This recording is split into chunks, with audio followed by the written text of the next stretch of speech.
UPI unified payment interface నగదు రహిత లావాదేవీల కోసం ప్రజలకు అందుబాటులోకి వచ్చిన సరికొత్త విధానం.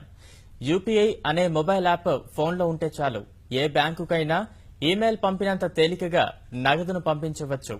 అవసరమైన డబ్బును ఎవరి నుంచైనా పొందవచ్చు. యూపీఐకి సంబంధించిన పూర్తి వివరాలు ఇప్పుడు చూద్దాం. యూనిఫైడ్ పేమెంట్ ఇంటర్ఫేస్ అని సంక్షిప్తంగా చెప్పుకోవాలంటే యూపీఐ అని సరికొత్త విధానం ఇప్పుడు ప్రజలకు అందుబాటులోకి వచ్చింది. ఓ చిన్న మొబైల్ యాప్ ని ఫోన్లో ఇన్స్టాల్ చేసుకుంటే చాలు. కేవలం మొబైల్ నంబర్ని కానీ లేదా ఓ ప్రత్యేకమైన ఐడీని కానీ టైప్ చేసి క్షణాల్లో ఎవరికైనా డబ్బులు పంపించుకోవచ్చు, రిసీవ్ చేసుకోవచ్చు. తాజాగా యూపీఐ అంటే యూనిఫైడ్ పేమెంట్ ఇంటర్ఫేస్ అని చెప్పేసి ఒక కొత్త టెక్నిక్ ని గవర్నమెంట్ ఆఫ్ ఇండియా అందుబాటులోకి తీసుకొచ్చింది. దీంట్లో మనం ఏ బ్యాంకుకైనా కానీ నేరుగా ఒక మెయిల్ ఐడి క్రియేట్ చేసుకున్నంత సులభంగా మనం అమౌంట్ ని ట్రాన్స్ఫర్ చేసుకోవచ్చు. ప్రతి బ్యాంకుకి అంటే ఎస్బీఐ కావచ్చు, యాక్సిస్ బ్యాంక్ కావచ్చు లేదా ఐసిఐసిఐ కావచ్చు, ప్రతి బ్యాంకుకి విడివిడిగా యూపీఐ అప్లికేషన్లో మనకి గూగుల్ ప్లే స్టోర్ లో దొరుకుతూ ఉంటాయి. అలాగే ఇక్కడ మనకి ఫోన్ పిఈ అని చెప్పేసి ఒక అప్లికేషన్ అన్ని బ్యాంకులకు సంబంధించి ఒకే చోట మన అకౌంట్స్ ని యాడ్ చేసుకోవడానికి, ఆ బ్యాంకులో అమౌంట్స్ ని ట్రాన్స్ఫర్ చేసుకోవడానికి అవకాశం కల్పిస్తూ ఉంది. మీరు గూగుల్ ప్లే స్టోర్ లోకి వెళ్లి ఫోన్ పిఈ అనే అప్లికేషన్ వెతికి పట్టుకొని దాన్ని ఇన్స్టాల్ చేసిన తర్వాత దాన్ని ఓపెన్ చేస్తే కనుక ఆ అప్లికేషన్ ఇలా ఓపెన్ అయ్యి ఉంది. ఓపెన్ అయిన తర్వాత మనం మొదట బ్యాంక్ అకౌంట్ ని యాడ్ చేసుకోవాల్సి ఉంటుంది. దీనికోసం ఇక్కడ మనకి మెనూ కనపడుతుంది కదా, మెనూలోకి వెళ్లి బ్యాంక్ అకౌంట్స్ అని ఒక ఆప్షన్ ఉంది చూడండి. సో బ్యాంక్ అకౌంట్స్ అనే ఆప్షన్ సెలెక్ట్ చేసుకోవాల్సి ఉంటుంది. సెలెక్ట్ చేసుకున్న తర్వాత అడుగు భాగంలో మనకి యాడ్ న్యూ బ్యాంక్ అకౌంట్ అని చెప్పేసి ఒక ఆప్షన్ కనపడుతుంది చూడండి. సో దాన్ని మనం సెలెక్ట్ చేసేసుకుంటే రకరకాల బ్యాంకు పేర్లు ఇక్కడ కనపడుతూ ఉన్నాయి. ఏ బ్యాంక్ అకౌంట్ ని మనం యాడ్ చేసుకోవాలనుకుంటా ఉన్నాం అన్నదే.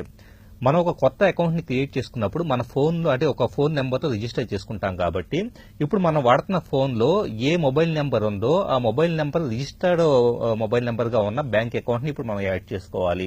ఇప్పుడు ఫర్ ఎగ్జాంపుల్ ఈ ఫోన్ లో ఉన్న సిమ్ కి యాక్సిస్ బ్యాంక్ అనేది రిజిస్టర్డ్ మొబైల్ నెంబర్ గా ఉంది కాబట్టి యాక్సిస్ బ్యాంక్ లో ఉన్న నా అకౌంట్ ని నేను యాడ్ చేస్తూ ఉన్నాను.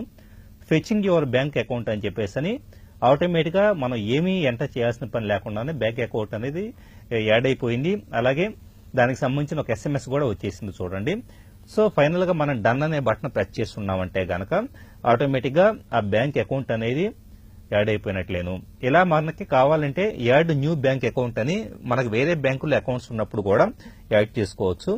ఇప్పుడు ఫర్ ఎగ్జాంపుల్ మనకి ఎస్బీఐ కావచ్చు వేరే బ్యాంకులో ఉన్నప్పుడు దాన్ని మనం సెలెక్ట్ చేసేసుకుంటే ఇలా మల్టిపుల్ బ్యాంక్ అకౌంట్స్ ఉన్నప్పుడు దీంట్లో ఒకసారి మనం యాడ్ చేసుకోవాల్సి ఉంటుంది. ఒకసారి యాడ్ చేసుకున్న తర్వాత ఏ అకౌంట్ కైనా సులభంగా మనం డబ్బుల్ని వేరే వాళ్ళకి ట్రాన్స్ఫర్ చేయొచ్చు. అది ఎలాగో ఇప్పుడు చూద్దాం.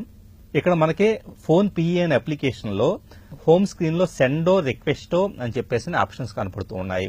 సెండ్ అంటే గనక మనం ఎవరికన్నా గానీ వేరే వాళ్ళకి అమౌంట్ ట్రాన్స్ఫర్ చేయాలంటే గనక సెండ్ అనే ఆప్షన్ ఉపయోగపడుతుంది. సో ఈ బటన్ మనం ప్రెస్ చేస్తే సో ఇక్కడ మన కాంటాక్ట్ లిస్ట్ లో నుంచి ఏదో ఒక కాంటాక్ట్ మనం సెలెక్ట్ చేసుకుంటే గనక ఆ పర్టికులర్ మొబైల్ నెంబర్ ఏ బ్యాంక్ అకౌంట్ తో లింక్ అయ్యిందో వాళ్ళకి మనం అమౌంట్ పంపించవచ్చు. అంటే ఇంతకు ముందు లాగా మనం అమౌంట్ ట్రాన్స్ఫర్ చేయడానికి ఐఎఫ్ఎస్సి కోడ్లు, బ్యాంక్ అకౌంట్ నెంబర్లు ఇలాంటివి ఏమీ గుర్తుపెట్టుకోవాల్సిన పని లేదు. మన ఎవరికి పంపించాలనుకుంటున్నాం వాళ్ళ కాంటాక్ట్ ఫోన్ నెంబర్ తెలిస్తే సరిపోతుంది, ఆటోమేటిక్ గా పంపించుకోవచ్చు. ఇలా కాంటాక్ట్ ని సెలెక్ట్ చేసేసుకుని ఈజీగా అమౌంట్ ని పంపించవచ్చు. అలాగే రిక్వెస్ట్ అని చెప్పేసి ఇంకొక ఆప్షన్ ఉంది చూడండి. వేరే వాళ్ళు మనకు డబ్బులు ఇవ్వాల్సి ఉన్నా గానీ లేదా వాళ్ళని అడగాలన్నా గానీ రిక్వెస్ట్ అనే ఆప్షన్ మనం సెలెక్ట్ చేసుకుంటే ఇంతకు ముందు మాదిరిగానే మనకి కాంటాక్ట్స్ లిస్ట్ వస్తుంది.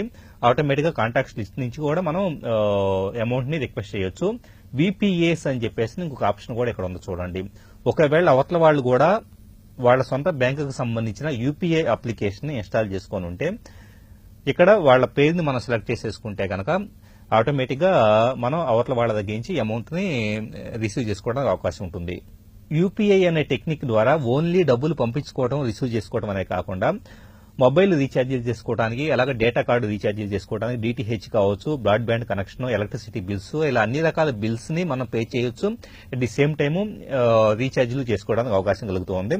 సో ఏదన్నా మొబైల్ రీఛార్జ్ అనేది మనం సెలెక్ట్ చేసేసుకొని ఎంత అమౌంట్ రీఛార్జ్ చేయాలి అన్నది ఎవ్రీథింగ్ అమౌంట్ ఎంటర్ చేసిన తర్వాత మనం బ్యాంక్ అకౌంట్ ని సెలెక్ట్ చేసేసుకుంటే కనుక ఆటోమేటిక్ గా అడుగున రీఛార్జ్ అని చెప్పేసి ఉందో చూడండి. సో ఆ రీఛార్జ్ అనే బటన్ మనం ట్యాప్ చేస్తున్నామంటే కనుక రీఛార్జ్ పూర్తి అయిపోతూ ఉంటుంది.